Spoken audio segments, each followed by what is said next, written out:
आप सब सकुशल होंगे और पूरी तरह स्वस्थ होंगे।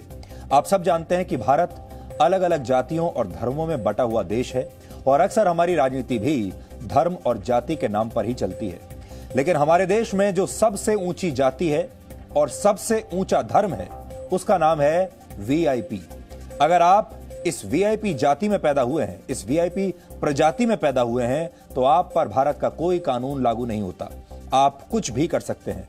न तो आपको लॉकडाउन मानने की जरूरत है और ना ही कर्फ्यू आपको रोक सकता है। और तो और इस दौरान पुलिस भी आपकी सेवक बन जाती है। आज हम आपको कर्नाटक में हुई एक वीआईपी परिवार की शादी में लेकर चलेंगे, जहां न तो किसी ने मास्क पहना, ना ही सोशल डिस्टेंसिंग का ख्याल रखा और ना ही लॉकडाउन इनके लिए कोई मायने रखता है। ये छोटे मोटे परिवार की शादी नहीं थी, बल्कि ये भारत के पूर्व प्रधानमंत्री एच.डी. देवेगौड़ा के पोते और कर्नाटक के पूर्व मुख्यमंत्री एच.डी. कुमारस्वामी के बेटे की शादी थी।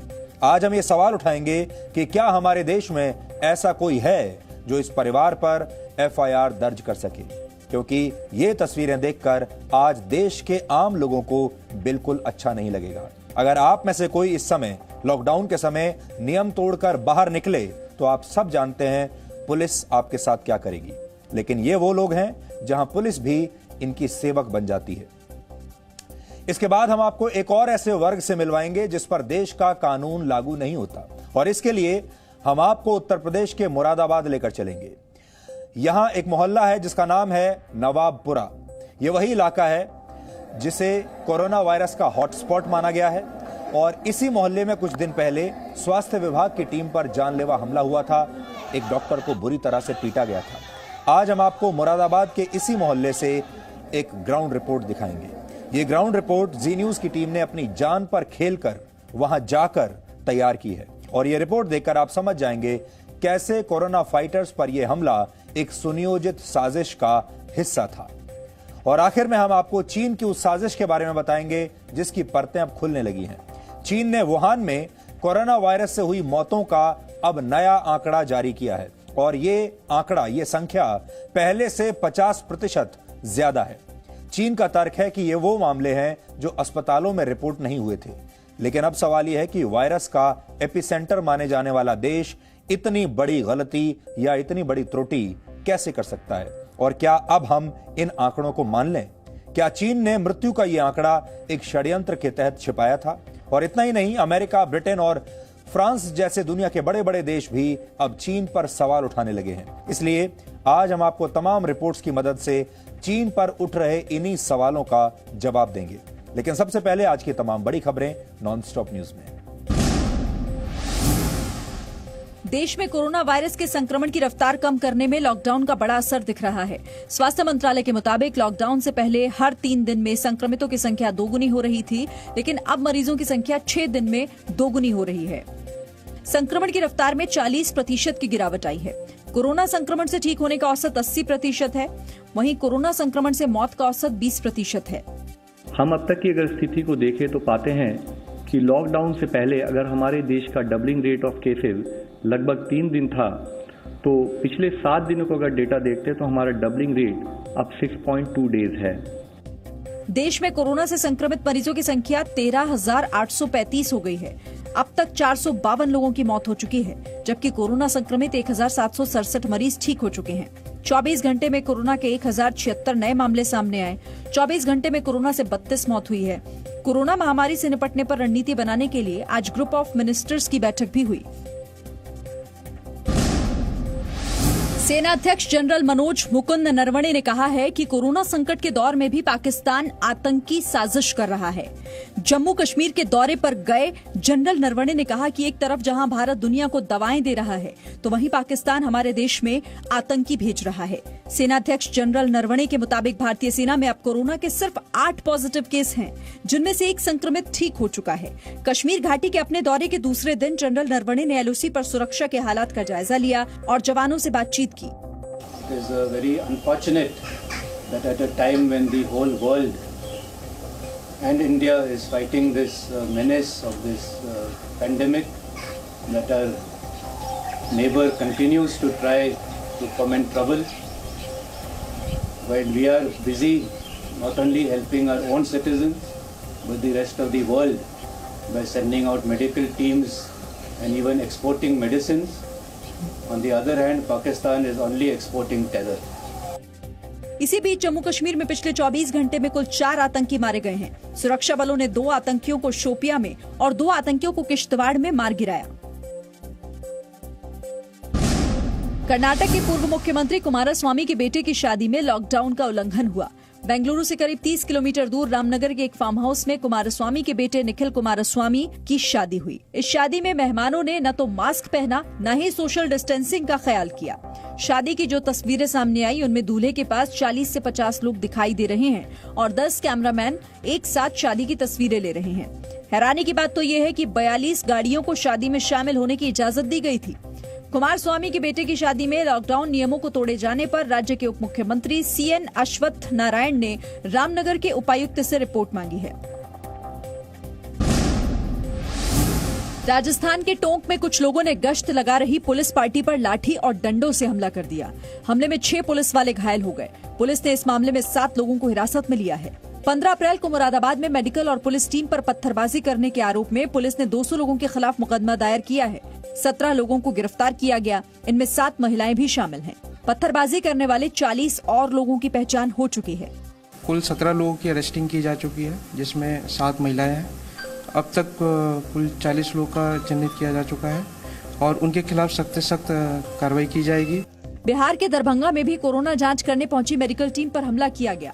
लोगों ने आशा कार्यकर्ताओं से मारपीट की, लेकिन पुलिस के मौके पर पहुंचने के बाद मारपीट करने वाले लोग वहां से भाग गए। पुणे में लॉकडाउन तोड़ने वालों से पुलिस ने बीच सड़क पर उठक बैठक कराई। यहां बड़ी संख्या में लोग मॉर्निंग वॉक के लिए निकले थे। तबलीगी जमात का अब रोहिंग्या कनेक्शन सामने आ रहा है। दिल्ली के निजामुद्दीन मरकज में कई रोहिंग्या शामिल हुए थे जो अब गायब हैं। गृह मंत्रालय ने चिट्ठी लिखकर राज्यों को आगाह किया है कि वो इसकी जांच करें और पहचान होने पर उनकी स्क्रीनिंग करें। तबलीगी जमात के कार्यक्रम में रोहिंग्या मुसलमानों के शामिल होने का आरोप है। हैदराबाद, तेलंगाना और मेवात के लोगों ने निजामुद्दीन मरकज के कार्यक्रम में हिस्सा लिया था। कई रोहिंग्या मुसलमानों के कोरोना संक्रमित होने की आशंका है। इस बीच मौलाना साद ने क्राइम ब्रांच को चिट्ठी लिखकर FIR कॉपी मांगी है और ये कहा है कि उसने 91 CRPC के तहत मांगी गई जानकारी दे दी है। वो जांच में सहयोग कर रहा है। कोरोना और लॉकडाउन से अर्थव्यवस्था पर पड़ रहे असर को कम करने के लिए RBI यानी रिजर्व बैंक ने बूस्टर पैकेज का ऐलान किया है। RBI ने लॉन्ग टर्म रेपो ऑपरेशन के तहत MFI यानी माइक्रो फाइनेंस संस्थाओं और NBFC को 50,000 करोड़ रुपए की मदद देने की घोषणा की है। RBI ने नाबार्ड, सिडबी और नेशनल हाउसिंग बोर्ड को भी 50,000 करोड़ की वित्तीय मदद का ऐलान किया है। RBI ने आसानी से कर्ज देने के लिए रिवर्स रेपो रेट को 25 बेसिस पॉइंट घटाया है, जबकि बैंक ने रिवर्स रेपो रेट को 4% से घटाकर 3.75% कर दिया है, जबकि रेपो रेट में कोई बदलाव नहीं किया गया। RBI ने भारत में GDP ग्रोथ यानी विकास दर इस साल 1.9% रहने का अनुमान जताया। रिजर्व बैंक ने यह भी साफ किया कि मॉरेटोरियम में NPA के लिए 90 दिनों का नियम शामिल नहीं है। इससे अब NPA 90 दिन की जगह 180 दिन में होगा। RBI गवर्नर शक्तिकांत दास ने कहा कि दुनिया में बड़ी मंदी का अनुमान है और देश बुरे दौर से गुजर रहा है। Today, humanity faces perhaps the trial of its time as COVID-19 grips the world with its deadly embrace. Everywhere, as also in India, the mission is to do whatever it takes to prevent the epidemiological damage. प्रधानमंत्री मोदी ने RBI के फैसले की तारीफ करते हुए कहा कि इससे किसान और छोटे कारोबारियों को राहत मिलेगी। PM ने ट्वीट करके कहा, RBI की आज की घोषणा से नकदी बढ़ेगी और ऋण आपूर्ति में सुधार होगा। इस फैसले से छोटे कारोबार, MSME, किसानों और गरीबों को मदद मिलेगी। ये WMA की सीमा बढ़ाकर सभी राज्यों की मदद भी करेगा। गृह मंत्री अमित शाह ने कहा कि RBI के कदम से मेक इन इंडिया को बढ़ावा और किसानों को मदद मिलेगी। न्यूज के खुलासे के बाद लॉकडाउन के दौरान निजामुद्दीन इलाके से जमातियों को निकालने वाले मौलाना गुलाम सरवर के खिलाफ दिल्ली पुलिस ने जांच शुरू कर दी है। दिल्ली के जामिया नगर थाने में पुलिस ने मौलाना गुलाम सरवर से पूछताछ की। दूसरी ओर खुलासे के बाद मौलाना सरवर को ऑल इंडिया यूनाइटेड मुस्लिम मोर्चा के राष्ट्रीय प्रवक्ता पद से बर्खास्त कर दिया गया है। ऐसे लोगों के खिलाफ जब तक कार्रवाई होगी नहीं, मैं इस बात के लिए जी न्यूज को बधाई दूंगा। DNA में जब उन्होंने उसको एक्सपोज किया है और एक्सपोज करते वक्त उन्होंने जैसी बातें बताई हैं और जो उन्होंने कन्फेस किया है, तो उस कन्फेस के बाद तो उस जेल की शिक्षों के पीछे होना चाहिए। जी न्यूज के स्टिंग ऑपरेशन में गुलाम सरवर ने दावा किया था कि उसने प्रेस कार्ड और कर्फ्यू पास का इस्तेमाल करते हुए तबलीगी जमात से जुड़े 15 लोगों को निजामुद्दीन इलाके से बाहर निकाला था। उत्तर प्रदेश में कोरोना के संक्रमण को काबू करने के लिए सरकार तबलीगी जमात से जुड़े हुए सभी लोगों का कोरोना टेस्ट कराएगी। यूपी के डीजीपी हितेश चंद्र अवस्थी ने जमात से जुड़े हुए लोगों और उन्हें छिपाने वालों को चेतावनी दी है। हमको मेडिकल टेस्टिंग करानी है उन सभी लोगों की जिनका लिंक पाया जा रहा है मरकज से। उत्तर प्रदेश में जमात से जुड़े विदेशी नागरिकों के खिलाफ अब तक 45 एफआईआर दर्ज हुई है, जबकि 259 पासपोर्ट जब्त किए गए हैं। उत्तर प्रदेश में तबलीगी जमात से जुड़े कोरोना पॉजिटिव केस 471 हो गए हैं, जबकि राज्य में कुल कोरोना संक्रमण के केस 846 हैं। राज्य में कोरोना से 14 लोगों की मौत हो चुकी है और 74 लोग ठीक हुए हैं। हॉटस्पॉट के क्षेत्रों में डोर टू डोर डिलीवरी 4000 से अधिक टेले या मोटराइज्ड वाहन से वितरण किया जा रहा है।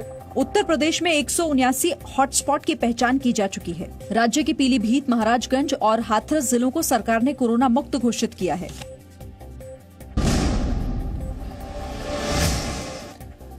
आपने पिछले कुछ दिनों में ऐसी कई तस्वीरें देखी होंगी जब देश के कुछ मोहल्लों में, कुछ खास मोहल्लों में डॉक्टर्स को पीटा गया है, पुलिस कर्मियों को पीटा गया है, उन लोगों पर हमले किए गए हैं जो लोग कोरोना वायरस से देश के इस युद्ध में सैनिकों की तरह लड़ाई लड़ रहे हैं।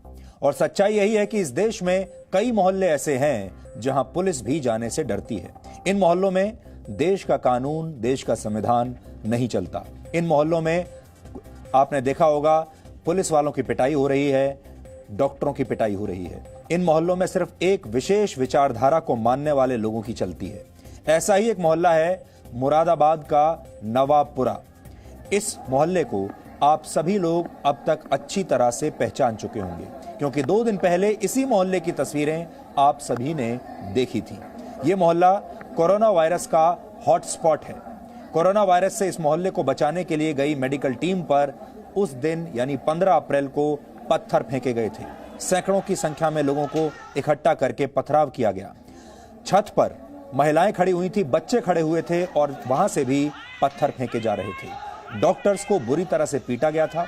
मेडिकल टीम को बचाने के लिए गई पुलिस की टीम पर भी हमला किया गया। मेडिकल टीम और पुलिस की टीम किसी तरह से जान बचाकर इस मोहल्ले से बचकर निकली। हमने मुरादाबाद की तस्वीरें 15 अप्रैल को डीएनए में आपके सामने दिखाई थी। उस दिन हमने इस खबर को बहुत महत्व दिया था क्योंकि ये बड़ी खबर थी और इसके बाद से हम लगातार इस खबर का फॉलोअप कर रहे हैं। उसके अगले दिन हमने उस डॉक्टर से बात की। आपको याद होगा इस हमले में घायल जो डॉक्टर थे उनसे हमने आपको बातचीत दिखाई थी और आज हम मुरादाबाद के इस हमले के चश्मदीदों से आपको मिलवाने वाले हैं। आज हम आपको ग्राउंड जीरो पर लेके चलेंगे क्योंकि हम सिर्फ खबर नहीं दिखाते बल्कि खबर के पीछे का भी पूरा सच आपके सामने लाते हैं, यानी खबर का फॉलोअप भी करते हैं। इसलिए हमने मुरादाबाद से आपके लिए एक विशेष ग्राउंड रिपोर्ट तैयार की है। आज हमारी टीम दिल्ली से मुरादाबाद गई है उसी जगह पर। आज हम उन सभी सवालों का विश्लेषण करेंगे जो सवाल मुरादाबाद के नवाबपुरा में डॉक्टर्स और पुलिसकर्मियों पर हुए हमले से उठे हैं। पहला सवाल यह है कि मुरादाबाद के इस मोहल्ले में असल में हुआ क्या था। दूसरा सवाल ये, क्या मुरादाबाद के इस मोहल्ले में भीड़ को सुनियोजित तरीके से जुटाया गया था?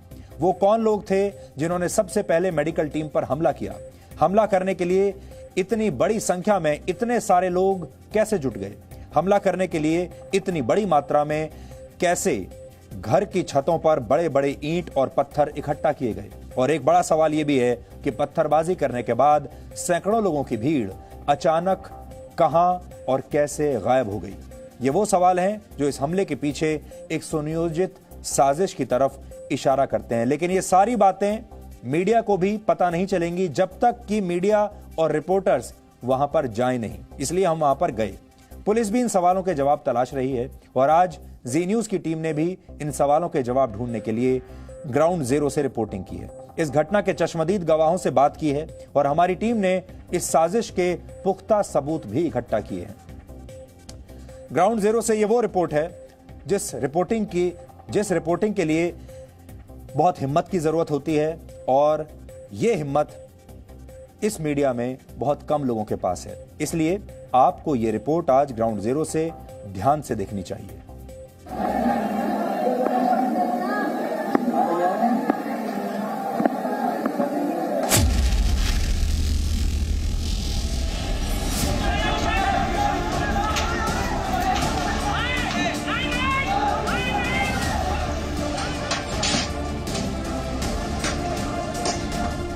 मुरादाबाद की गलियों में पत्थरबाजों की इस भीड़ के प्रायोजक कौन थे? एम्बुलेंस आई, लेकिन उससे पहले लोग इकट्ठा होना बहुत ज़्यादा शुरू हो गए। वो ये कहने लगा कि साहब वहाँ खाना नहीं देते हैं, पानी नहीं देते हैं, और ये लोगों को कोरोना का इंजेक्शन लगा देते हैं, ये लोग पॉजिटिव हो जाते हैं, इन्हें मार देते हैं। चूँकि मैं अप्रैल में था तो इसलिए उन्होंने मुझ पर हमला बोल दिया। इतनी देर में कहीं से एक बड़ा सा पत्थर मेरे आके मुँह पर लगा तो मैं गिर गया।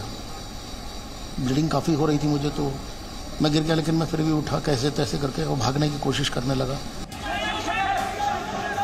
छतों से पुलिस और मेडिकल टीम पर हमला करती इन महिलाओं के हाथों में ईंट पत्थर किसने थमाए? सफेद और काले रंग की जो पानी की टैंक है, ऐसा बताया जा रहा है कि उस छत पर खड़ी महिलाओं ने लगातार, जो महिलाएं उस छत पे उस दिन मौजूद थी, उन्होंने लगातार पत्थर ऊपर से चलाए को पकड़ने के लिए, उनकी धरपकड़ के लिए। जब टीमें उस गली से होते हुए उस घर के नीचे से गुजर रही थी, उस समय भी पुलिस की टीमों पर लगातार उस घर से पत्थरबाजी हुई। डॉक्टरों, नर्सों और पुलिस वालों पर बरसते ईंट पत्थर कहां से आए?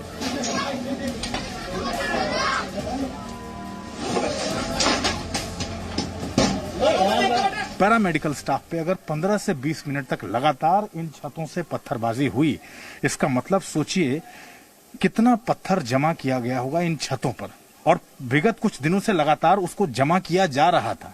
ऐन मौके का इंतजार था और मौका जैसे ही मिला वैसे ही पत्थरबाजी और पत्थरों से वार लगातार ताबड़तोड़ किया गया पुलिस फोर्सेस पर।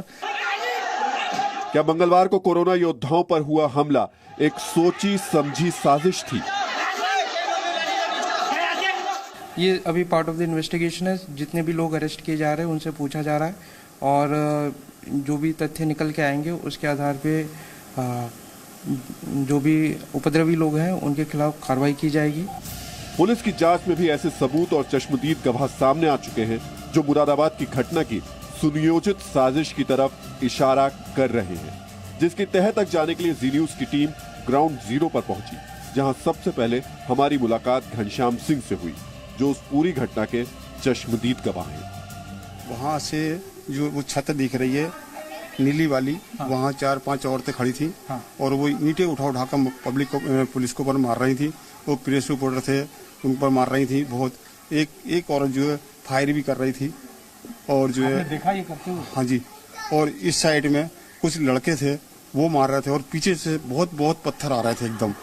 अच्छा। हाँ, बहुत पत्थर आ रहे थे। फिर हमने फायरिंग की आवाज सुनी तो हमें फोर्स ने जो यहाँ से उतार दिया। बोले आप जाइए, क्या फायदा, कुछ लग जाए आपके। वो जो जिसमें छत वो दिख रही भोंकले, वहाँ से। अच्छा, वहाँ से? हाँ, पत्थर उसमें ही औरतें खड़ी थी। अच्छा। जो 5-6 औरतें थी, मार रही थी। साथ साथ एक जो मकान जो है वो वाला 2 डिश एंटीना लगे हुए हैं, और जो टंकी रखी हुई है वहाँ से ये सारी छतें भरी हुई थी। वहाँ से फेंक रहे थे बहुत ज्यादा पत्थर जमा भी किए थे छतों पर, उधर पीछे थे। वो ड्रोन कैमरे से जमा किए हुए थे। चश्मदीद गवाह की बातें भी पत्थरबाजी की घटना के पीछे सोची समझी साजिश की तरफ इशारा कर रही थी, लेकिन ये कोई इकलौती बात नहीं थी जिससे इसका शक होता है, बल्कि जिस तरह से इस घटना की शुरुआत हुई वो भी इस शक को और गहरा करती है।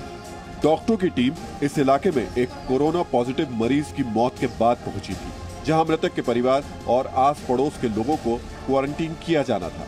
लेकिन तभी अचानक वहां कुछ अज्ञात लोग पहुंच गए, जिन्होंने डॉक्टरों से गाली गलौज शुरू कर दी। डॉक्टरों को तुरंत वहां से चले जाने की धमकियां दी जाने लगी। भीड़ इतनी ज्यादा बढ़ गई कि मेडिकल टीम को वहां से निकलना मुश्किल हो गया। इसके बाद ही मेडिकल टीम से मारपीट शुरू हुई और पत्थरबाजी भी शुरू हो गई। क्या इतना सब कुछ अचानक हो सकता है? क्या ये सबूत नहीं कि ये सब पूर्व नियोजित था? जिन गलियों में ये सब हुआ, जी न्यूज की टीम उन गलियों में भी पहुंची, जहां के घरों की छतों से पत्थरों की इतनी तेज बरसात हो रही थी कि कोरोना योद्धाओं के लिए उनसे बचना मुश्किल हो गया था। वहां अब सन्नाटा पसरा हुआ है। मुरादाबाद के नवाबपुरा में हाजी नेव मस्जिद है, और जिस गली का हम जिक्र आपसे लगातार कर रहे हैं, इस गली के आसपास का पूरा हिस्सा, जैसे हम आपको लगातार बता रहे हैं, रेड जोन में है, इसलिए हम इस वक्त गाड़ी से नहीं उतर रहे। हाजी नेव मस्जिद के पास के जो हिस्से हैं, आसपास के इलाके हैं, वो आपको हम जरा एक बार दिखाने का प्रयास कर रहे हैं। हमारे ठीक सामने जो इस वक्त मैं देख पा रहा हूं, और अभी आपको अपने टेलीविजन स्क्रीन पे दिखेगा, ये पूरा हिस्सा, आप देखिए ये पूरा मस्जिद हाजी नेब है और पुलिस की इन्वेस्टिगेशन में मंगलवार की जो घटना हुई है वो घटना इसी हाजी नेब मस्जिद के आसपास की गलियों में जब पुलिस की टीमें प्रयास कर रही थीं, जब उस वक्त प्रयास कर रही थीं जब डॉक्टर्स की टीमों पर हमला हुआ था, उन पर जब पत्थरबाजी हुई थी, उसके बाद जब पुलिस की टीमें इन गलियों तक पहुंचने का प्रयास कर रही थीं, इन्हीं गलियों से पत्थरबाजी हुई थी पुलिस की टीम के ऊपर भी और डॉक्टर्स के ऊपर भी। ये हिस्सा आप देख रहे हैं, ये एक गली है और इन्हीं गलियों से, जैसा मैंने बताया था कि पुलिस की टीमें इन रास्तों से, जिस रास्ते पर इस वक्त हम हैं, इन रास्तों से होते हुए इन गलियों तक भी गई थी ताकि जो पत्थर फेंक के पुलिस की टीमों पर हमला करके जो भागने का प्रयास कर रहे थे वो इन्हीं गलियों की तरफ बढ़े थे।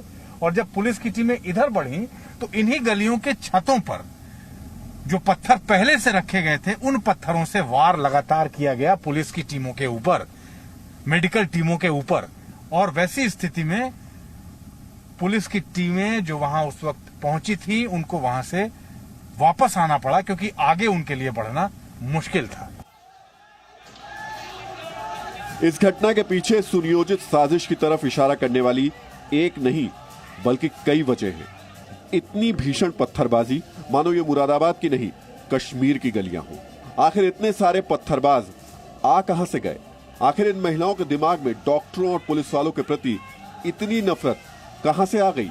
क्या ये सब सिर्फ इसलिए हुआ कि मेडिकल टीम कोरोना के मरीज और उसके आसपास के घरों में रहने वाले लोगों को क्वारंटीन करने गई थी, या बात कुछ और है?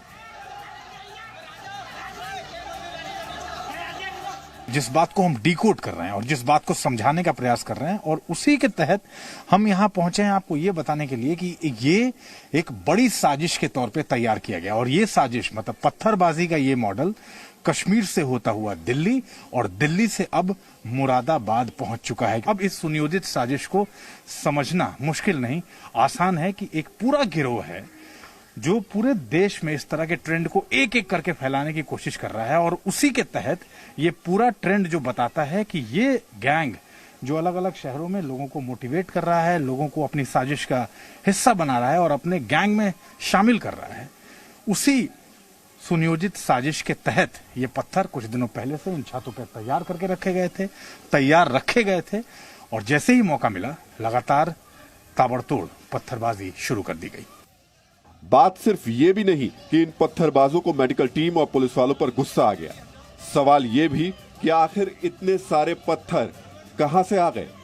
आखिर घरों की छतों पर पत्थरों की इतनी बड़ी खेप कहां से पहुंच गई कि मेडिकल टीम पर हमला किया गया? और जब मेडिकल टीम की मदद के लिए पुलिस की टीम आई तो उस पर भी हमले के लिए पत्थरों की कोई कमी नहीं हुई।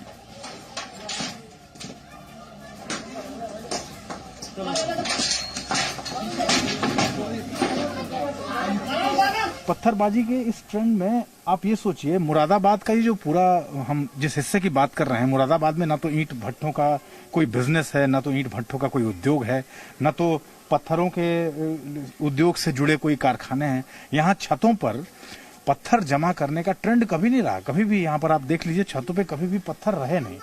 लेकिन ये एक नया ट्रेंड है जो ये सामने के छत आपको दिख रहा है और इन छतों पर जो पत्थर इकट्ठा किए गए थे, इस पूरी तफ्तीश के दौरान जो पता ये चलता है कि अगर 15 से 20 मिनट तक लगातार पुलिस फोर्सेस पे, डॉक्टर्स की टीमों पे, पैरामेडिकल स्टाफ पे अगर 15 से 20 मिनट तक लगातार इन छतों से पत्थरबाजी हुई, इसका मतलब सोचिए कितना पत्थर जमा किया गया होगा इन छतों पर।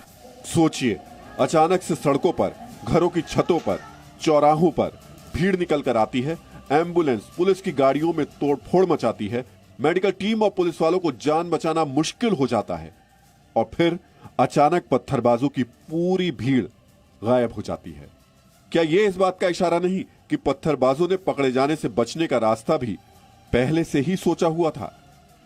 रामगंगा जो ये नदी है, इस नदी को या तो उन्होंने, चूंकि पानी बहुत गहरा नहीं होता है, तो वैसे में वो इसी पीछे के रास्ते से, मतलब अपने गली के पीछे के हिस्से के रास्ते से निकल के ये रामगंगा के उस बहाव क्षेत्र तक पहुंचे और उसके बाद इस नदी को पार करके पीछे का हिस्सा अगर आप देख पा रहे हो, ये हिस्सा पूरा जंगल का आ जाता है। यहां से भागना आसान था और इसीलिए हम ये तस्वीर आपको दिखा रहे हैं कि आप इन तस्वीरों को देख के समझिए कि कितना वेल प्लान्ड था कि पत्थर किन गलियों से कैसे चलाना है, सब कुछ प्लान था। ये सब कुछ सुनियोजित था। ये सब कुछ बहुत दिनों पहले से ही प्लान किया गया था कि इसको ऐसे ही करना है। इस घटना के पीछे सोची समझी साजिश की तरफ इशारा करने वाली एक महत्वपूर्ण बात यह भी कि इलाके के लोग कह रहे हैं कि इस घटना में बाहरी लोग शामिल थे, जिनका उनसे कोई लेना देना नहीं है। अगर उनके दावे पर भरोसा कर भी लिया जाए तो ये कथित बाहरी लोग उनके घरों की छत तक कैसे पहुंच गए? क्या पत्थरबाजी करती ये महिलाएं बाहरी थी? क्या घरों के अंदर से पत्थर बरसाते ये लोग बाहरी थे? कुछ शरारती तत्व ऐसे हैं जिन्होंने ये काम बिगाड़ा। वो लोग पता नहीं कहां से आए, क्या थे क्या नहीं थे, कौन थे। अब हम लोग घरों में थे, अपने घरों में ही सेपरेट हो गए बिल्कुल। अगर उससे बाहर निकलते तो लोगों की पहचान होती कि हाँ भाई ये कहाँ का आया, कौन लड़का, क्या था क्या नहीं था। लोगों ने पत्थर फेंकने शुरू किए जो जान बचाने आए। बहुत शर्म की बात है ये, बहुत शर्म की बात है। और जो डॉक्टर आज हमारे पास आ रहे हैं, हमारे पास आ रहे हैं, कल हम उनके पास जाएंगे तो शायद वो हमें धक्का देते पीछे। इन लोगों को ये सोचना चाहिए कि हम क्या कर रहे हैं। जो हमें बचाना है उन्हीं को मार रहे हैं। पछताएंगे अगर ऐसे ही चलता रहा तो पछताएंगे। जो लोग पत्थर बरसा रहे थे, पुलिस उनकी पहचान में जुटी है, लेकिन इलाके के लोग अभी भी पुलिस को गुमराह करने की कोशिश कर रहे हैं। पुलिस अब घटना के वीडियोस के जरिए पत्थरबाजों की पहचान कर रही है और इस घटना के पीछे सोची समझी साजिश के तार जोड़ने में जुटी हुई है। अमित प्रकाश, जी मीडिया, मुरादाबाद। आपने मुरादाबाद में नवाबपुरा के हाजी नेक मस्जिद मोहल्ले की ग्राउंड रिपोर्टिंग अभी देखी।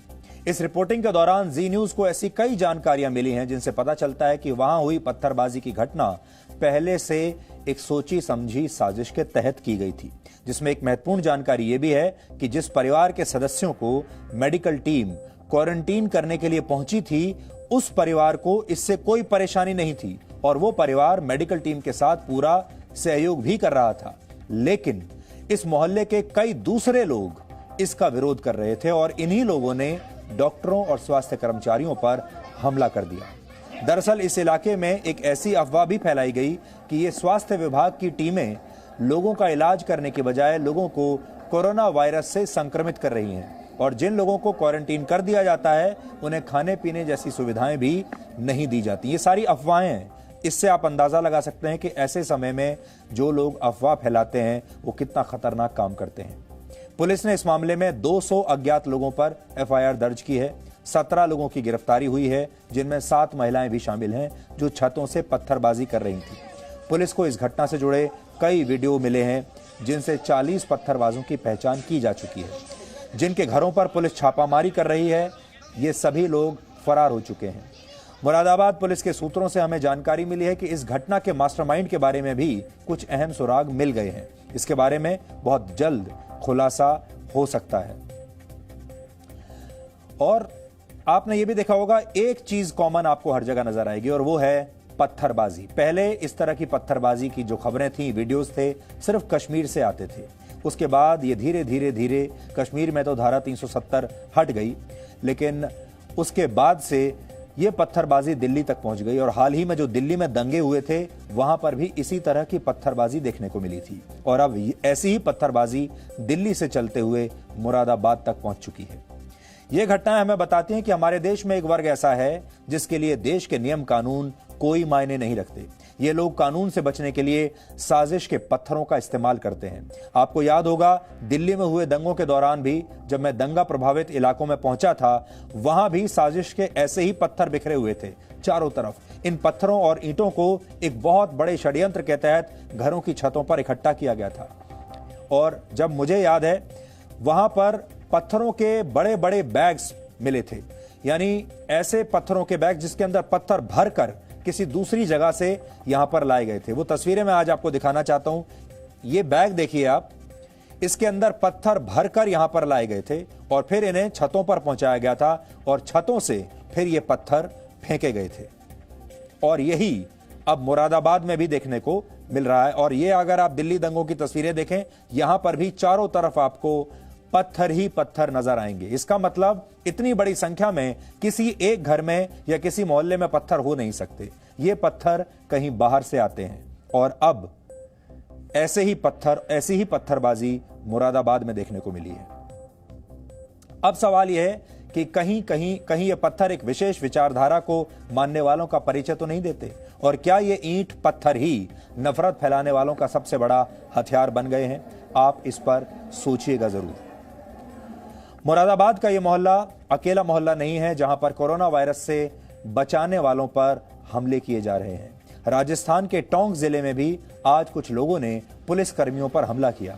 ये पुलिसकर्मी लॉकडाउन के नियमों का पालन करवाने के लिए पेट्रोलिंग कर रहे थे, लोगों से घरों में रहने के लिए अपील कर रहे थे। फिर भी कुछ लोग इस अपील को मानने के लिए तैयार नहीं थे।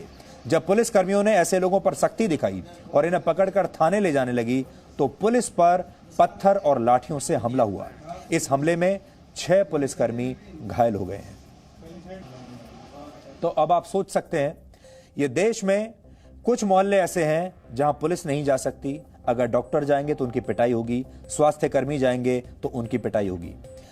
और बहुत सारे हमारे देश के जो बुद्धिजीवी हैं वो इन्हें बचाने में लगे हुए हैं। वो मीडिया पर यह आरोप लगाते हैं कि हम धर्म के नाम पर लोगों को बांट रहे हैं। इसके अलावा दूसरी तस्वीरें भी आती हैं, जैसे बहुत सारे और ऐसी जगहें हैं। मान लीजिए मैं आपको आज कहता हूं कि एक मंदिर के बाहर भी भीड़ लगी हुई है, किसी दूसरी जगह भी भीड़ लगी हुई है। ये लोग भी लॉकडाउन के नियमों का उल्लंघन कर रहे हैं। इन लोगों के खिलाफ भी कार्रवाई होनी चाहिए। लेकिन आप एक बात याद रखिएगा, कहीं पर लोग इकट्ठा हुए हैं, उन्होंने लॉकडाउन के नियमों को तोड़ा है, ये एक अलग बात है। और किसी मोहल्ले में पत्थरबाजी होने लगे, डॉक्टरों को घायल कर दिया जाए, पुलिस वालों को लहूलुहान किया जाए, तो ये एक अलग बात है। इसलिए इन दोनों बातों को आप एक पलड़े में रखकर नहीं तोल सकते। एक जगह बाकायदा सुनियोजित तरीके से हिंसा हो रही है और दूसरी जगह नियमों का उल्लंघन हो रहा है। और नियमों का उल्लंघन की जब हम बात कर ही रहे हैं तो अब हम आपको एक वीआईपी शादी में लेकर चलते हैं। वैसे तो आपके पास इस शादी में जाने का निमंत्रण नहीं है, क्योंकि आप में से ज्यादातर लोग आम लोग हैं और इस शादी में आम लोगों के लिए कोई जगह नहीं है। ये वीआईपी शादी है, इसमें सिर्फ बड़े बड़े लोग ही शामिल हो सकते हैं, वो लोग जिन पर देश का कोई कानून लागू नहीं होता। ये भी कुछ दूसरे लोग हैं जिन पर कानून लागू नहीं होते। इसलिए अब हम उस वीआईपी विवाह का विश्लेषण करेंगे जिसके दौरान सोशल डिस्टेंसिंग और लॉकडाउन के सारे वचन तोड़ दिए गए। इस विवाह में कर्नाटक के पूर्व मुख्यमंत्री और देश के पूर्व प्रधानमंत्री जैसे वीआईपी शामिल थे। कोरोना वायरस के दौर में कैसे सोशल डिस्टेंसिंग का पालन करना, इसका उदाहरण पेश करने की पहली जिम्मेदारी देश के ऐसे वीआईपीज पर ही है। लेकिन ऐसा लगता है कि सारे नियम कायदे सिर्फ आम आदमी पर डाल दिए जाते हैं, उसी पर लागू होते हैं और इन वीआईपी लोगों के लिए कोई नियम कानून मायने नहीं रखता। आप सब जानते हैं भारत अलग अलग जातियों और धर्मों में बटा हुआ देश है और अक्सर हमारी राजनीति भी धर्म और जाति के नाम पर ही चलती है। लेकिन हमारे देश में जो सबसे ऊंची जाति और सबसे ऊंचा धर्म है उसका नाम है वीआईपी। इसका मतलब होता है वेरी इंपॉर्टेंट पर्सन। अगर आप इस वीआईपी जाति में पैदा हुए हैं तो आप पर भारत का कोई कानून लागू नहीं होगा। आप कुछ भी कर सकते हैं, ना तो आपको लॉकडाउन मानने की जरूरत है, ना ही कर्फ्यू आपको रोक सकता है, और तो और इस दौरान पुलिस भी आपकी सेवक बन जाएगी।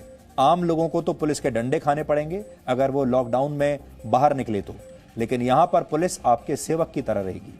ये शादी कर्नाटक के पूर्व मुख्यमंत्री एच.डी. कुमारस्वामी के बेटे निखिल कुमारस्वामी की थी, जो खुद एक फिल्म अभिनेता हैं।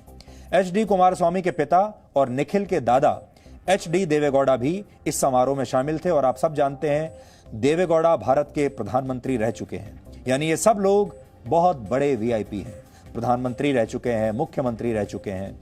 इन्हें देश के बड़े बड़े लोगों में शुमार किया जाता है और ये सब अच्छी तरीके से जानते हैं कि महामारी के इस दौर में सैकड़ों मेहमानों के बीच शादी करना ना तो कानूनी रूप से ठीक है, ना ही नैतिक रूप से इसे सही ठहराया जा सकता। और ये वो लोग हैं जो जब अपनी अपनी कुर्सी पर बैठते थे तो इस देश के लिए, आपके और हमारे लिए नियम कानून यही बनाते थे। ये वो लोग हैं जब ये मुख्यमंत्री थे कर्नाटक के तो कानून बनाना इनके हाथ में था, सारी नीतियां बनाना इनके हाथ में था। ये फैसला करते थे क्या सही है क्या गलत है।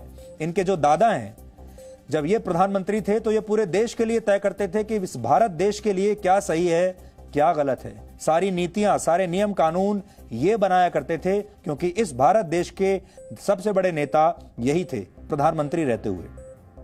लेकिन इनमें से एक ने भी कानूनों की कोई परवाह नहीं की। कुमारस्वामी परिवार की तरफ से यह दावा किया जा रहा है कि इस समारोह में सिर्फ 50 से 60 लोग शामिल हुए थे। लेकिन जब हमने इन दावों की पड़ताल की तो शादी में शामिल कुछ लोगों ने ही हमें बताया कि समारोह में करीब 200 से 250 लोग मौजूद थे। अब सवाल यह है कि जब इतने लोग इस शादी में पहुंच रहे थे तब स्थानीय प्रशासन, कर्नाटक की सरकार, वहां की पुलिस क्या कर रही थी? जिन लोगों ने नियम तोड़ा वो तो दोषी हैं ही, लेकिन जिन्होंने नियमों का पालन नहीं करवाया उनकी भी जवाबदेही तय होनी चाहिए। तस्वीरों में जो लोग दिखाई दे रहे हैं वो एक दूसरे के बहुत आसपास खड़े हैं। ना तो कोई सोशल डिस्टेंसिंग का पालन कर रहा है और ना ही किसी ने फेस मास्क पहना हुआ है। अब आप सोचिए, मास्क पहनना आम आदमी के लिए जरूरी है। देश भर में लोग मास्क पहन रहे हैं। यहां तक कि हमारे देश के प्रधानमंत्री नरेंद्र मोदी जब आपको संबोधित करने के लिए आते हैं तो एक मास्क पहनकर आते हैं। उन्होंने अपने गमछे को ही अपने चेहरे को अपने गमछे से ढका होता है। वो आपसे हाथ जोड़कर अपील करते हैं कि मास्क पहनिए। लेकिन प्रधानमंत्री मोदी की यह अपील एक दूसरे पूर्व प्रधानमंत्री तक नहीं पहुंचती, एक दूसरे पूर्व मुख्यमंत्री तक नहीं पहुंचती।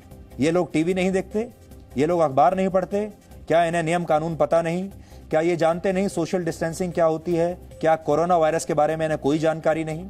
और अगर है तो फिर इन्होंने ये बात मानी क्यों नहीं? इस विवाह समारोह के दौरान ड्रोन कैमरे से शूट की गई एक तस्वीर का जब हमने विश्लेषण किया तो हमें इसमें करीब 10 फोटोग्राफर्स और कैमरामैन नजर आए।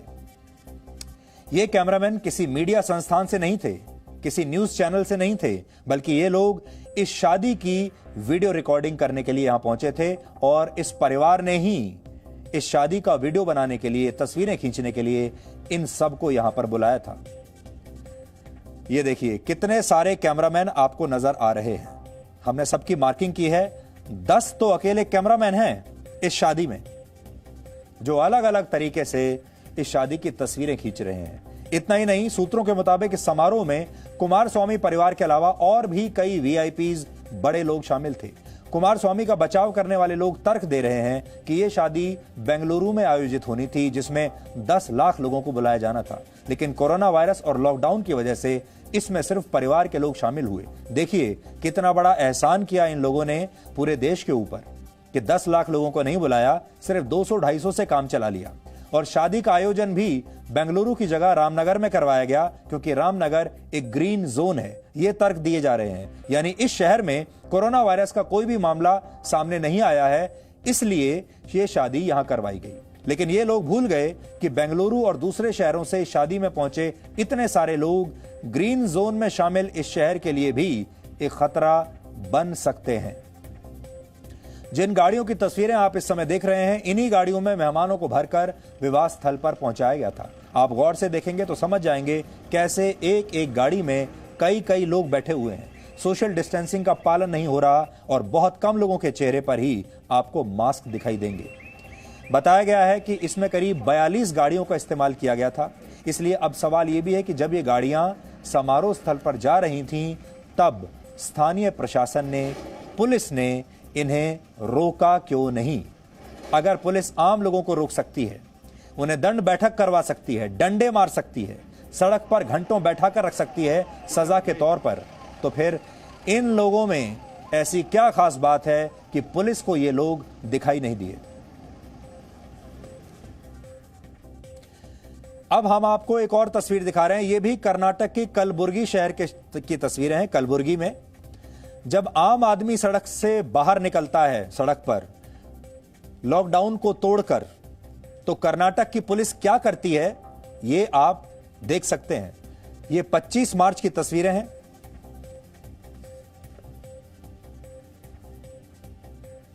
तो एक पुलिस का यह रूप देखिए, आम आदमी के साथ कर्नाटक की पुलिस क्या करती है जब वो सड़क पर निकलता है लॉकडाउन तोड़ने के बाद। और जब कुमारस्वामी परिवार की शादी होती है तो आप देखिए वही पुलिस वाले कैसे गाड़ियों की सुविधा के लिए, परिवार की सुविधा के लिए गाड़ियों को प्रवेश करवा रहे हैं, गाड़ियों को मदद दे रहे हैं, रास्ता बता रहे हैं और उनकी पूरी मदद कर रहे हैं। इसीलिए हमने कहा कि अगर आप वीआईपी हैं तो यही पुलिस आपकी सेवा में खड़ी हो जाएगी, और अगर आप आम आदमी हैं तो यही पुलिस आपको नीचे बिठाकर डंडे मारेगी। ये फर्क है एक वीआईपी में और एक आम इंसान में।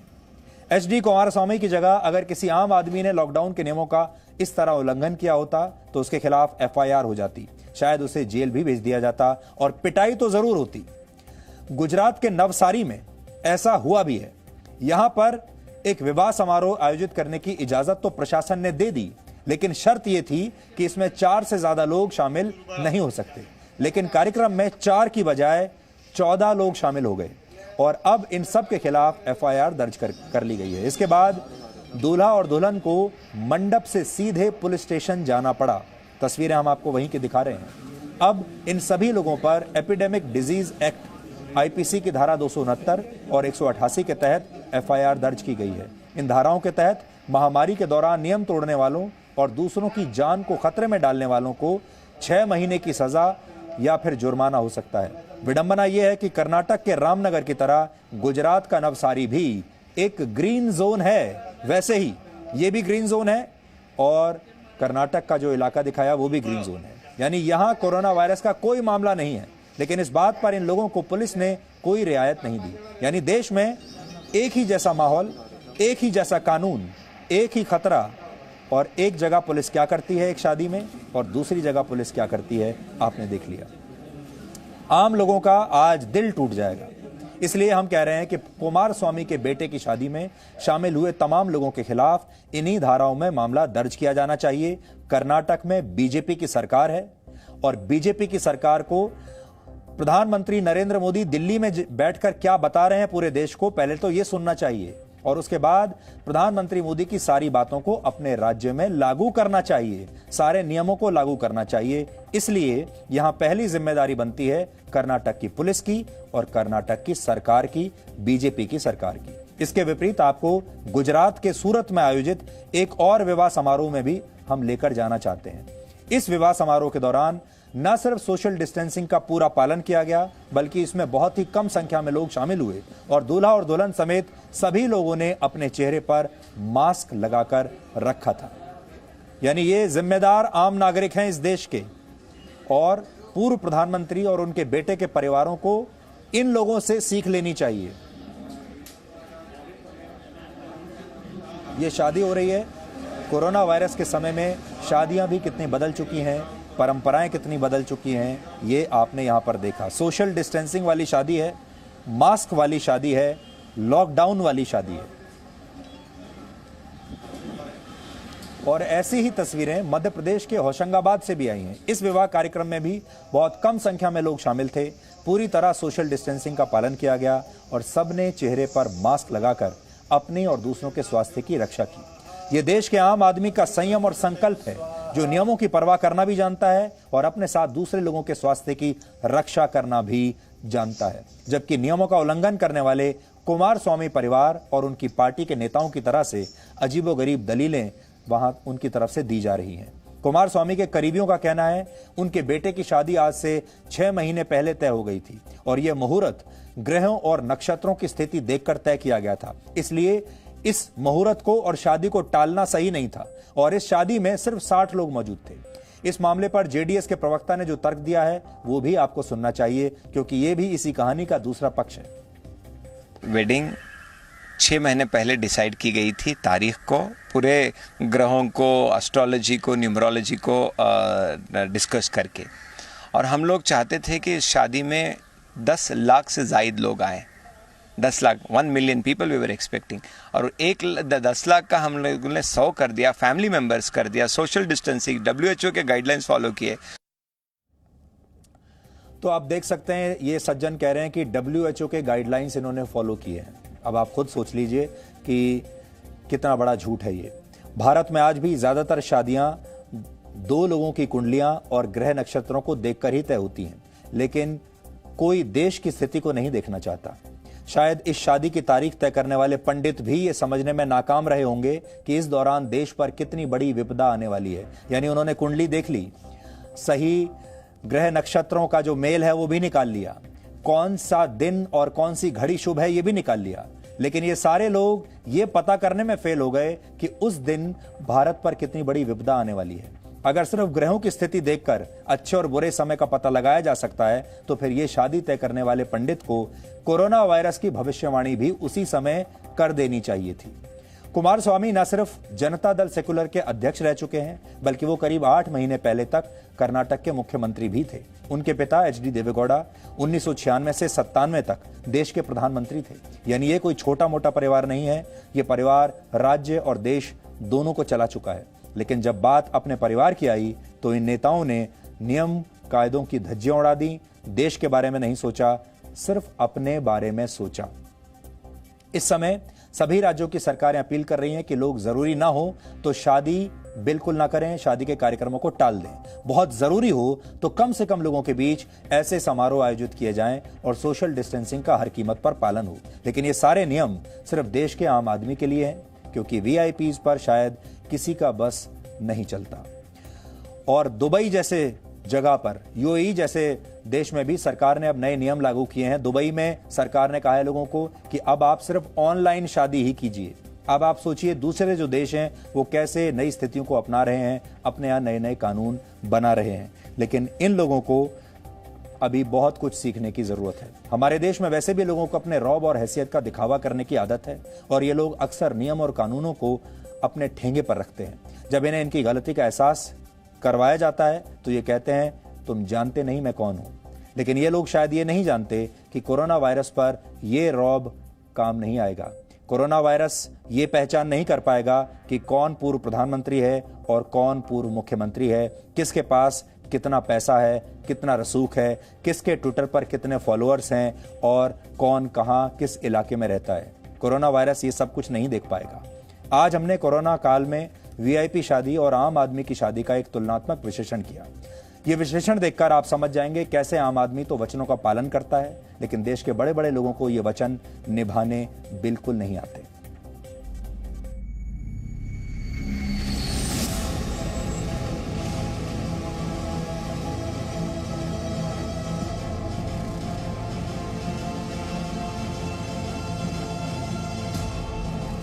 एक विवाह ऐसा भी जिसमें सोशल डिस्टेंसिंग के नियमों को हवा में उड़ा दिया गया, और एक विवाह ऐसा भी जिसमें फेरों के साथ साथ नियमों के पालन का वचन भी दिया गया। ये एक वीआईपी और देश के आम आदमी की शादी का फर्क है। कर्नाटक के पूर्व मुख्यमंत्री एचडी कुमारस्वामी के बेटे निखिल कुमारस्वामी की शादी में न सिर्फ सैकड़ों की संख्या में मेहमान पहुंचे, बल्कि इस समारोह के नाम पर सुरक्षा की सभी गाइडलाइंस का मजाक भी उड़ाया गया। कुमारस्वामी के करीबी बार बार दावा कर रहे हैं कि इस विवाह समारोह में सीमित संख्या में लोग मौजूद थे और प्रशासन से इजाजत लेने के अलावा सभी नियमों का पूरा ध्यान भी रखा गया। लेकिन जब हमने इन दावों की पड़ताल की तो पता लगा कि इस समारोह में 50 या 60 लोग नहीं बल्कि 250 लोग मौजूद थे। कितने लोग रहे होंगे? 200-250। सब कितने लोग, सब कैसे कैसे, मतलब उसमें गेस्ट कितने थे, आप लोग कितने थे? हम सब कुछ 15 आदमी थे। अच्छा, बाकी के सब गेस्ट। 42 गाड़ियों का काफिला, सैकड़ों मेहमान, वीआईपीज की मौजूदगी, एक शादी को शूट करते 10 कैमरामैन और सुरक्षा मानकों की अनुपस्थिति बताती है कि ये शादी नहीं बल्कि लॉकडाउन के नियमों का मजाक था और आम आदमी को मुंह चिढ़ाने वाली हरकत। अब आप देश के आम आदमी का संकल्प देखिए। गुजरात के सूरत में जब इस जोड़े ने परिणय सूत्र में बंधने का फैसला किया तो न सिर्फ नियमों का ध्यान रखा गया बल्कि दूल्हा दुल्हन ने चेहरे पर मास्क लगाकर सबको ये संदेश दिया कि शादी के साथ सुरक्षा भी जरूरी है।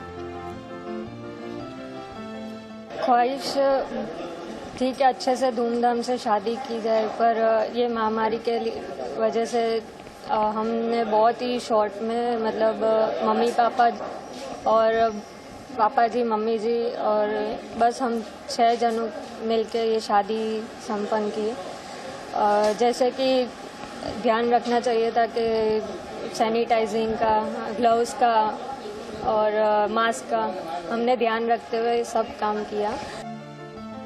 मध्य प्रदेश के होशंगाबाद में भी सोशल डिस्टेंसिंग का पालन करते हुए एक विवाह समारोह आयोजित किया गया। रिश्तों को करीब लाने वाले कार्यक्रम में लोगों ने उचित दूरी बनाकर रखी और देश का संयम और संकल्प टूट नहीं पाया।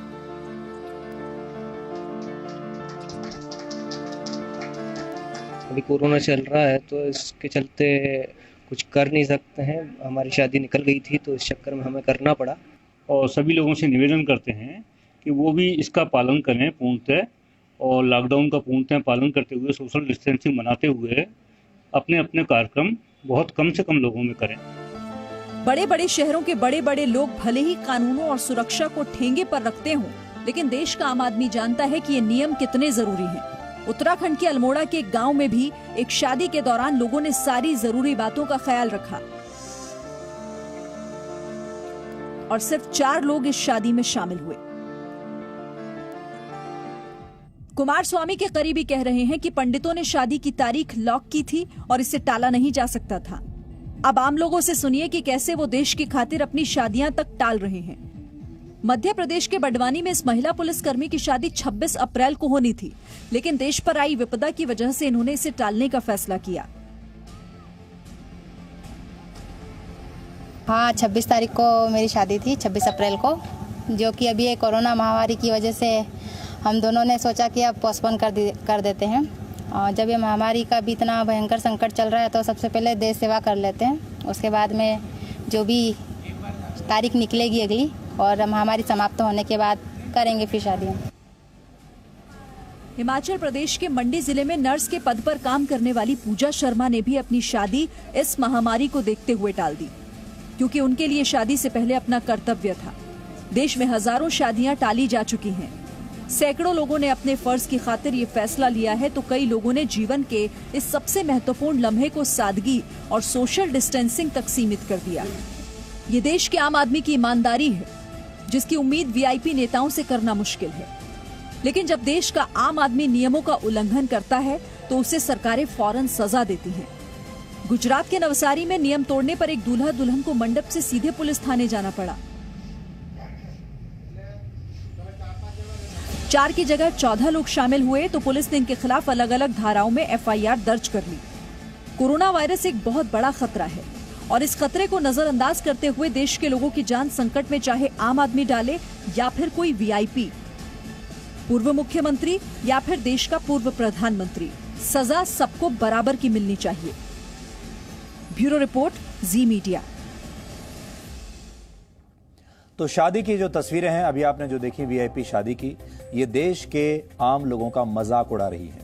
हमारे देश में हजारों ऐसे लोग हैं जिन्होंने अपने अपने घरों में, अपने परिवारों में होने वाले समारोह को, और बहुत सारे ऐसे लोग होंगे जिन्होंने अपने घर में होने वाली शादियों को टाल दिया है, स्थगित कर दिया है, देश के बारे में सोचकर, समाज के बारे में सोचकर, और उन्होंने देश का हर नियम और कानून माना है।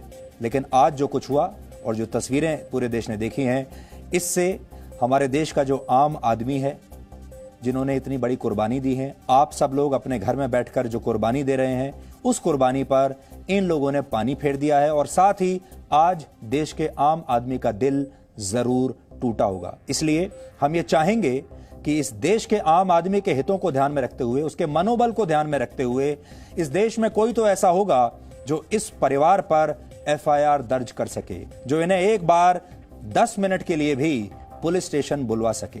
क्या ऐसा होगा? क्या कर्नाटक की सरकार, कर्नाटक की पुलिस, वहां का प्रशासन ये कर पाएगा कि वो एक पूर्व प्रधानमंत्री के परिवार को, पूर्व मुख्यमंत्री के परिवार को थाने में बुलाए और उन्हें कहे कि आपने नियमों को तोड़ा है, अब आप यहीं बैठिए? ये एक चुनौती है। अब हम 4 मिनट का एक छोटा सा ब्रेक लेंगे। ब्रेक के बाद हम आपको बताएंगे क्यों अमेरिका, ब्रिटेन और फ्रांस जैसे देश अब चीन पर सवाल उठाने लगे हैं। इस विश्लेषण का आधार चीन से आया एक महत्वपूर्ण आंकड़ा है। आज चीन ने अपने यहां हुई मृत्यु के आंकड़े को बदल दिया है। इसका विश्लेषण हम ब्रेक के बाद करेंगे।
ये तमाम बातें तो अब तक आपने सुन ही ली होंगी कि चीन ने कोरोना वायरस से हुई मौतों का आंकड़ा छुपाया है और दुनिया को सही जानकारी नहीं दी। लेकिन अब ये सिर्फ कहने सुनने की बातें नहीं रही, क्योंकि चीन ने वुहान में मौत का जो नया आंकड़ा जारी किया है उससे कई बड़े सवाल उठ गए हैं। वुहान से ही पूरी दुनिया में कोरोना वायरस फैला था, आपको याद होगा। पहले यह बताया गया था कि वुहान में 2579 लोग कोरोना वायरस से मारे गए, लेकिन अब नए आंकड़े के मुताबिक वुहान में कोरोना वायरस से 3869 लोगों की मौत हुई, यानी मरने वाले लोगों की संख्या 1290 बढ़ गई। ये वृद्धि करीब 50% की है।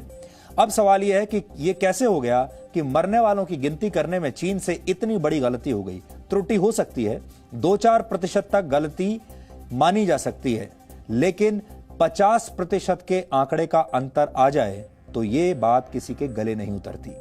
वैसे चीन ने वुहान में मौत के नए आंकड़े पर जो तर्क दिए हैं उसमें उसने कहा है कि शुरुआती दिनों में मरीजों की संख्या इतनी ज्यादा थी कि उन्हें अस्पतालों में इलाज नहीं मिल पाया। इस वजह से कई मरीजों ने अपने घरों में ही दम तोड़ दिया और इसलिए यह पता ही नहीं चल पाया कि यह मरीज कोरोना वायरस से मरा था या किसी और बीमारी से। चीन ने अब सफाई दी है कि इतने बड़े संकट के बीच मरीजों के बारे में सूचनाओं पर गलत और भ्रामक रिपोर्टिंग हो रही थी, जिसकी वजह से सही जानकारी वहां के प्रशासन तक नहीं पहुंच सकी। कई जानकारियां अधूरी थीं, कई जानकारियों में दोहराव था, इसलिए मौत का नया आंकड़ा जारी हुआ है। लेकिन अब सवाल यह है कि यह वाकई चीन की गलती है या फिर उसकी कोई नई चालबाजी, क्योंकि इस वक्त चीन बहुत दबाव में है। आज पूरी दुनिया चीन से सवाल कर रही है। आपको याद होगा, पहले तो मीडिया का एक हिस्सा सवाल कर रहा था, जिसमें जी मीडिया प्रमुख था, जिसने सबसे पहले चीन पर सवाल खड़े किए। खास तौर पर दुनिया के वो शक्तिशाली देश अब इस पर सवाल खड़े करने लगे हैं जिन्हें एक वायरस ने सरेंडर करने के लिए मजबूर कर दिया है। ये बड़े बड़े देश अंदर ही अंदर ये मानते हैं कि कोरोना वायरस पर चीन की गलतियों की सजा पूरी दुनिया भुगत रही है। और जैसा हम आपको बता रहे थे, मीडिया अब तक सवाल उठा रहा था, लेकिन अब इन देशों ने भी खुलकर सवाल उठाने शुरू कर दिए हैं। अब तक चीन के खिलाफ बोलने के लिए कोई तैयार नहीं था, लेकिन G7 देशों से चीन के खिलाफ अब आवाज उठ रही है। इन देशों के नेताओं की कल रात वीडियो कॉन्फ्रेंसिंग के जरिए एक मीटिंग हुई। G7 के देशों में America, United kingdom, Japan, Italy, Germany, France और कनाडा शामिल हैं। ये समृद्ध और संपन्न देश हैं दुनिया के, लेकिन आज कोरोना वायरस की वजह से अपने अपने देशों में तबाही होते हुए चुपचाप देख रहे हैं। दुनिया की 46% जीडीपी और 78% दौलत इन्हीं 7 देशों के पास है, लेकिन दुनिया में कोरोना वायरस से 66% मौतें भी अकेले इन्हीं 7 देशों में हुई हैं। अब तक सभी देश चीन के सामने चुप थे, लेकिन अब चीन की जिम्मेदारी तय करने की बातें हो रही हैं। चीन से कोरोना वायरस पर हर सवाल का जवाब देने को अब कहा जा रहा है। ब्रिटेन के विदेश मंत्री ने कहा है कि वो और उनके सहयोगी देश चीन से कड़े सवाल पूछेंगे कि यह सब कैसे हुआ, इसे रोका क्यों नहीं गया, क्योंकि इतने बड़े संकट के बाद सामान्य तरीके से रिश्ते नहीं चल सकते। फ्रांस के राष्ट्रपति ने भी चीन पर सवाल उठाए हैं। फ्रांस के राष्ट्रपति मैक्रो ने कहा है कि कोरोना संकट को जिस तरीके से चीन ने हैंडल किया, उस तरीके पर सवाल उठते हैं, क्योंकि किसी को पता ही नहीं कि चीन में असल में हुआ क्या था। इससे पहले अमेरिका के राष्ट्रपति डोनाल्ड ट्रंप कह चुके हैं कि उनकी सरकार यह पता लगाने में जुटी है कि क्या कोरोना वायरस चीन के वुहान की लैब से निकला था। अमेरिका के विदेश मंत्री ने भी कहा है कि चीन को कोरोना वायरस के बारे में जो भी पता है, वो सब बातें चीन को पारदर्शिता के साथ दुनिया को बता देनी चाहिए। दुनिया के इन नेताओं की बातें गलत नहीं हैं। चीन से सवाल तो पूछे ही जाने चाहिए, क्योंकि जिस वायरस ने पूरी दुनिया को बंधक बना लिया, जिस वायरस की वजह से 1.5 लाख से ज्यादा लोग मारे जा चुके हैं, उस वायरस के बारे में अब तक ये पता क्यों नहीं चल पाया कि आखिर ये वायरस आया कहां से। आप अंदाजा लगाइए, पिछले 24 घंटों में अकेले अमेरिका में 4,500 लोग मारे जा चुके हैं। यानी अमेरिका में इससे पहले 9/11 में जितने लोग मारे गए थे, 9/11 के हमले में, उससे कहीं ज्यादा लोग अकेले एक दिन में 24 घंटे में मारे गए हैं। चीन से अब यह पूछा जाना चाहिए कि कैसे यह वायरस वुहान में सबसे पहले फैला। क्या यह वायरस वाकई वुहान की वेट मार्केट से फैला था या फिर रिसर्च करने वाली किसी लैब से निकला था। वैसे तो चीन लैब वाली थ्योरी से इनकार करता है और यही कहता है कि वायरस के बारे में अभी कुछ भी सही तौर पर नहीं कहा जा सकता, लेकिन लैब वाली थ्योरी की चर्चा अमेरिका में इस समय बहुत तेजी से हो रही है।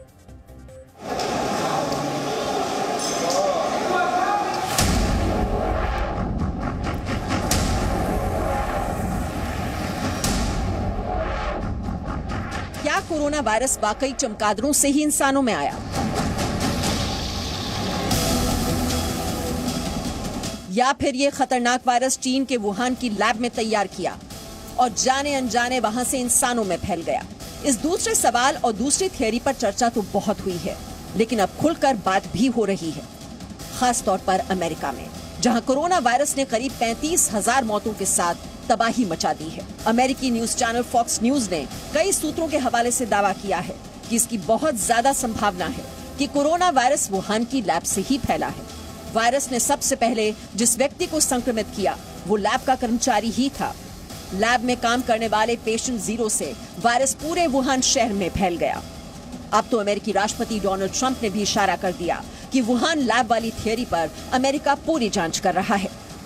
Mr. President, multiple sources are telling Fox News today that the United States government now has high confidence that while the coronavirus is a naturally occurring virus, it emanated from a virology lab in Wuhan, that because of lax safety protocols, an intern was infected, who later infected her boyfriend, and then went to the wet market in Wuhan, where it began to spread. Does that correspond with what you have heard from officials? Well, I don't want to say that, John, but I will tell you more and more we're hearing the story, and we'll see. When you say multiple sources, now there's a case where you can use the word sources, but we are doing a very thorough examination of this horrible situation that happened.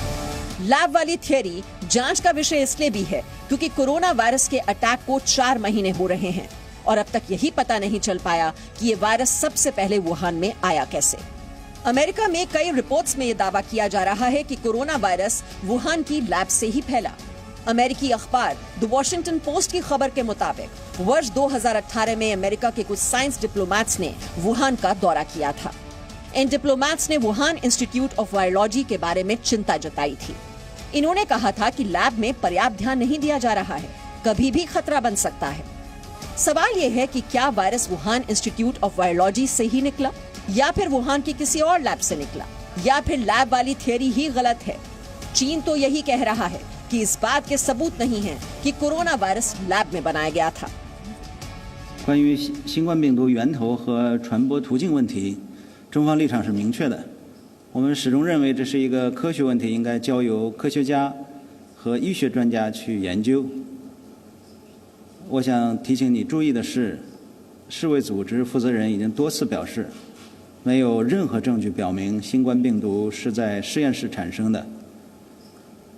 世界上很多知名医学专家也都认为，所谓实验室泄露等说法毫无科学依据。 lab वाले सवालों पर चीन अपनी सफाई विश्व स्वास्थ्य संगठन के हवाले से दे रहा है, जिसकी खुद की विश्वसनीयता पर बड़े सवाल हैं। खुद चीन के बारे में यही कहा जा रहा है कि चीन बहुत बातें छुपाने में लगा है। दुनिया को संदेह इसलिए भी होता है कि अब तक वायरस के बारे में पुख्ता तौर पर कुछ पता क्यों नहीं चल पाया है। ब्यूरो रिपोर्ट, जी मीडिया। वैसे कुछ सवाल अमेरिका पर भी उठते हैं, क्योंकि जिस वुहान इंस्टीट्यूट ऑफ वायरोलॉजी से कोरोना वायरस फैलने की थ्योरी पर बात हो रही है, उसी इंस्टीट्यूट को अमेरिका से भी आर्थिक मदद मिलती थी। अमेरिका से इस इंस्टीट्यूट को करीब $37 लाख यानी 29 करोड़ रुपए की आर्थिक मदद मिली थी। अमेरिका पर सवाल इसलिए भी उठते हैं कि जब वायरस पर रिसर्च करने वाली इस लैब के असुरक्षित होने का खतरा खुद अमेरिकी विशेषज्ञ बता रहे थे, तो फिर अमेरिका ने इस पर ध्यान तब क्यों नहीं दिया? अब खुद अमेरिका कोरोना वायरस से हो रही तबाही को देख रहा है। अमेरिका में कल एक दिन में 4,500 से ज्यादा लोगों की मौत हो गई। कोरोना वायरस से अमेरिका में अब तक 35,000 से ज्यादा लोगों की मौत हो चुकी है। सबसे ज्यादा नुकसान अमेरिका को ही हो रहा है। पूरी दुनिया को संकट में डालने वाला चीन कोरोना वायरस पर जिम्मेदारी से अब बच नहीं सकता। वैसे तो चीन ने विश्व स्वास्थ्य संगठन के साथ मिलकर खुद को बचाने की पूरी कोशिश की, लेकिन चीन और वर्ल्ड हेल्थ ऑर्गेनाइजेशन दोनों की पोल अब हर रोज धीरे धीरे खुल रही है। ताइवान ने वो सबूत अब दिखा दिए हैं जिसमें उसने 31 दिसंबर 2019 को ही WHO को सावधान कर दिया था कि कोरोना वायरस इंसानों से इंसानों में फैल रहा है। ताइवान के centre for disease control and prevention ने WHO को बाकायदा एक ईमेल के जरिए अलर्ट किया था, लेकिन उस वक्त WHO ने यह नहीं माना कि कोरोना वायरस इंसान से इंसान में फैलता है। 23 जनवरी को WHO ने कहा था कि कोरोना वायरस का संक्रमण इंसान से इंसान में हो रहा है, पहली बार तब माना, लेकिन ये संक्रमण में बहुत सीमित है और ऐसा सिर्फ चीन में ही हो रहा है। ये सारे दावे WHO के गलत साबित हुए। कोरोना वायरस की वजह से पूरी दुनिया अब बहुत बड़े संकट में है। ऐसा माना जा रहा है कि 1930 की महामंदी से भी भयानक आर्थिक मंदी अब आने वाली है। इसकी वजह से दुनिया का हर देश चिंतित है। इसकी चिंता अब चीन को भी सता रही है। चीन में कम्युनिस्ट पार्टी ऑफ चाइना की सेंट्रल कमेटी की बैठक में चीन के राष्ट्रपति शी जिनपिंग ने कहा है कि आर्थिक संकट का सामना करने के लिए चीन को तैयार हो जाना चाहिए। ये सेंट्रल कमेटी चीन में फैसला करने वाली सबसे शक्तिशाली मंच है। इसकी बैठक नियमित अंतराल पर होती है, लेकिन ऐसा बहुत कम हुआ है कि इस कमेटी की बैठक के बाद कोई सार्वजनिक बयान जारी किया गया हो। ये बैठक तो होती रहती है, लेकिन कभी भी ये पता नहीं चलता कि इस बैठक में किन किन विषयों पर चर्चा हुई। ऐसा बहुत कम हुआ है जब कोई सार्वजनिक बयान ऐसे सामने आया हो। चीन में 1970 के बाद पहली बार ऐसा हुआ है कि आर्थिक विकास दर में सबसे ज्यादा गिरावट देखी गई है 1970 के बाद। यानी एक वायरस से पूरी दुनिया को बीमार करने वाला चीन भी अब चिंता में है कि कहीं वो खुद ही आर्थिक तौर पर बीमार ना हो जाए। और यहां पर चीन की एक और बड़ी चिंता यह है कि दुनिया की जो बड़ी बड़ी मल्टीनेशनल कंपनियां हैं वो सब ये विचार कर रही हैं कि वो चीन से अपने जो प्लांट्स हैं, जो मैन्युफैक्चरिंग है, उसे बाहर किसी दूसरे देश में ले जाएं।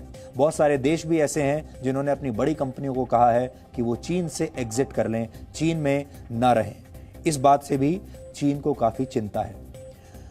कोरोना वायरस के संक्रमण को रोकने का सबसे कारगर तरीका होता है लॉकडाउन और सोशल डिस्टेंसिंग। लेकिन सोशल डिस्टेंसिंग तभी असर दिखाती है जब आपके पास इसकी मजबूत तैयारी होती है। यानी कोई भी देश सोशल डिस्टेंसिंग के लिए तैयार होता है या नहीं होता है। किसी देश की कितनी तैयारी है इन सब चीजों के लिए, यह बहुत बड़ी बात है। अब जरा कल्पना कीजिए कि दुनिया में कोरोना वायरस का यह हमला अगर वर्ष 2014 में या उससे पहले हुआ होता, तब भारत में क्या होता। यह वो साल था जब लोकसभा चुनाव के बाद पहली बार नरेंद्र मोदी प्रधानमंत्री बने थे। यानी शौचालय और गैस चूल्हा से लेकर बैंक खातों तक इस समय देश में मौजूद कई बुनियादी सुविधाएं उस समय या तो शुरू ही नहीं हुई थी या बहुत बेहद कमजोर स्थिति में थी। तो क्या बुनियादी सुविधाओं के अभाव में आज से 6 साल पहले हम सोशल डिस्टेंसिंग के जरिए कोरोना को रोक पाने में कामयाब हो पाते? हम आपसे 5 सवाल करेंगे जिससे आपके लिए इस बात को समझना आसान हो जाएगा। पहला सवाल, क्या भारत में लॉकडाउन संभव हो पाता अगर देश के 10 करोड़ परिवारों के पास उनके घरों में शौचालय नहीं होते? जाहिर है शौचालय के अभाव में घर से बाहर निकलना लोगों की मजबूरी हो जाती और गांवों में सोशल डिस्टेंसिंग का पालन नहीं हो पाता। इस समय जो हम पालन कर पा रहे हैं उसमें शौचालयों का बहुत बड़ा योगदान है। दूसरा सवाल, क्या भारत में लॉकडाउन संभव हो पाता अगर 8 करोड़ महिलाओं के पास गैस चूल्हा ना होता? इसका जवाब भी है नहीं हो पाता, क्योंकि तब इन महिलाओं को चूल्हा जलाने के लिए लकड़ी या कोयले की तलाश में बाहर निकलना ही पड़ता और सोशल डिस्टेंसिंग का पालन नहीं हो पाता और ना ही लॉकडाउन संभव होता। तीसरा सवाल, क्या भारत में लॉकडाउन संभव हो पाता अगर देश के 2 करोड़ लोगों के पास अपना मकान नहीं होता? सवाल ही नहीं पैदा होता, क्योंकि बेघर लोग तो लॉकडाउन और सोशल डिस्टेंसिंग के लिए सबसे बड़ी चुनौती होते हैं। जब घर ही नहीं है तो लॉकडाउन कैसा? चौथा सवाल, क्या भारत में लॉकडाउन संभव हो पाता अगर 18,000 गांवों और 3 करोड़ घरों में बिजली ही ना होती? जाहिर है घर में रहने वालों की परेशानी बहुत बढ़ जाती, क्योंकि बिजली के बिना न तो पंखा चलता है न टीवी जैसी सुविधाएं मिल पाती। गर्मी के मौसम में पंखे के बिना घर के अंदर रहना मुश्किल हो जाता और ये सारे लोग घरों से बाहर निकलने पर मजबूर हो जाते। यानी लॉकडाउन संभव नहीं होता। अगला सवाल सुनिए, 5वां सवाल, क्या भारत में लॉकडाउन संभव हो पाता अगर देश के 36 करोड़ लोगों के पास अपने बैंक अकाउंट्स नहीं होते? जैसे जनधन योजना जो शुरू की गई, वो अकाउंट्स अगर नहीं होते। इसका जवाब है जरूरतमंद लोगों की परेशानी बहुत बढ़ जाती, क्योंकि उनके बैंक खातों में सरकार की तरफ से मदद पहुंच ही नहीं पाती। तो ये सारी जो सुविधाएं हैं, आपको याद होगा सरकार ने कहा था हर व्यक्ति के पास एक प्रधानमंत्री जनधन योजना के तहत अपना बैंक अकाउंट होना चाहिए, ताकि सरकार को अगर कभी मदद देनी हो तो सीधे उस बैंक अकाउंट में पैसा पहुंच जाए।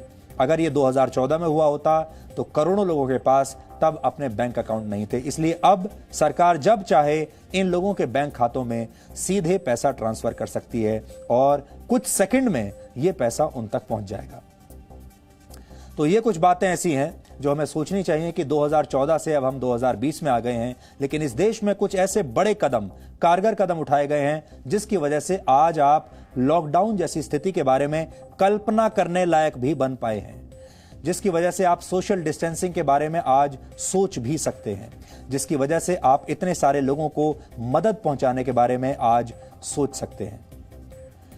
अब आज का सवाल, आज आपको उस वैज्ञानिक का नाम बताना है जिसने यह सिद्ध किया था कि मेघ विद्युत यानी लाइटनिंग भी बिजली होती है। आप इस पर रिसर्च कीजिए और ब्रेक के बाद हम आपको इस सवाल का सही जवाब बताएंगे।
और अब आखिर में देखते हैं कि आज के इतिहास में क्या लिखा है। वर्ष 1975 में आज ही के दिन भारत के दूसरे राष्ट्रपति डॉक्टर सर्वपल्ली राधाकृष्णन का निधन हुआ था। उनका मानना था कि देश के बेस्ट माइंड्स यानी सबसे तेज दिमाग वाले लोगों को शिक्षक बनना चाहिए और उनकी इस बात पर अमल करने की जरूरत आज भी महसूस होती है। जब सर्वपल्ली राधाकृष्णन भारत के राष्ट्रपति बने थे तब उनके विद्यार्थियों और दोस्तों ने उनका जन्मदिन मनाने की गुजारिश की थी, जिस पर उन्होंने कहा था कि मेरा जन्मदिन मनाने की जगह अगर 5 सितंबर को शिक्षक दिवस के रूप में मनाया जाए तो मुझे बहुत खुशी होगी, गर्व होगा। और तभी से उनके जन्मदिवस को शिक्षक दिवस के तौर पर मनाया जाता है। आज ही के दिन वर्ष 1790 में मशहूर वैज्ञानिक, लेखक, राजनेता और अमेरिका के संस्थापकों में से एक बेंजामिन फ्रैंकलिन का निधन हुआ था। उन्होंने यह सिद्ध किया था कि मेघ विद्युत यानी लाइटनिंग भी बिजली होती है। बेंजामिन फ्रैंकलिन ने तूफान में पतंग उड़ाकर इस सिद्धांत को साबित करने का प्रस्ताव प्रकाशित किया था और इस प्रयोग को काइट एक्सपेरिमेंट के नाम से भी जाना जाता है। जिस तरह भारत में रुपए के करेंसी नोट पर महात्मा गांधी की तस्वीर होती है, ठीक उसी तरह अमेरिकी डॉलर के नोट पर बेंजामिन फ्रैंकलिन की तस्वीर छपी होती है। हर वर्ष आज ही के दिन दुनिया भर में वर्ल्ड हेमोफीलिया डे मनाया जाता है। ये बीमारी आमतौर पर जन्मजात होती है और कई बार ये एक ही परिवार में कई लोगों को होती है। दुनिया भर में 2 लाख से ज्यादा लोग इस बीमारी से पीड़ित हैं। हेमोफीलिया के मरीज को चोट लगने या सर्जरी के बाद खून का रिसाव लगातार होता रहता है और घाव लंबे समय तक ठीक नहीं होता, इसलिए ये खतरनाक बीमारी है। कोलंबिया के मशहूर लेखक गैब्रियल गार्सिया मार्केज का निधन आज ही के दिन वर्ष 2014 में हुआ था और उन्होंने ही मैजिकल रियलिज्म यानी जादुई यथार्थवाद की साहित्यिक शैली की नींव रखी थी। इसमें हकीकत की बातों को फैंटेसी के साथ मिलाकर पेश किया जाता है। 100 Years of Solitude और love in the time of cholera उनके विश्व प्रसिद्ध उपन्यास हैं। और वर्ष 1964 में आज ही के दिन पहली बार किसी महिला ने अकेले हवाई जहाज के जरिए पूरी दुनिया का चक्कर लगाया था। अमेरिका की जेरी मॉक ने यह यात्रा अमेरिका के ओहायो राज्य से 19 मार्च 1964 को शुरू की थी और इस यात्रा को आज के दिन पूरा किया था। 29 दिन 11 घंटे और 59 मिनट की इस यात्रा में जेरी मॉक ने करीब 37,180 किलोमीटर का हवाई सफर बिल्कुल अकेले तय किया था। तो डीएनए में आज इतना ही। अब आपसे हमारी मुलाकात होगी कल रात 9 बजे। तब तक आप खुश रहिए, सुरक्षित रहिए, स्वस्थ रहिए। और कहते हैं आप चाहे कितने भी अमीर हो जाएं, चाहे कितने भी बड़े व्यक्ति बन जाएं, आप अपनी दौलत और वीआईपी स्टेटस के दम पर संस्कार, संयम और संकल्प खरीद नहीं सकते। अगर आप वाकई में धनवान बनना चाहते हैं तो इस पूंजी को संभाल कर रखें। नमस्कार।